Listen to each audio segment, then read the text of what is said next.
Bodoland public रादाबाव नोंथांमोनखौ बरायबाय। BTC EM रन्जित बसुमतारीजों लोगोसे EM उखिल मुसाहारिया चिरां जिल्लायाव आइ दैमानि हा खुरखानायखौ नायदिंदों।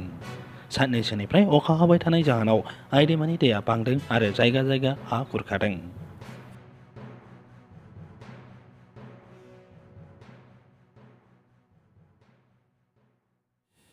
दिनै बेंटल ओनसोलनि हा खुरखानायखौ नायदिंदों।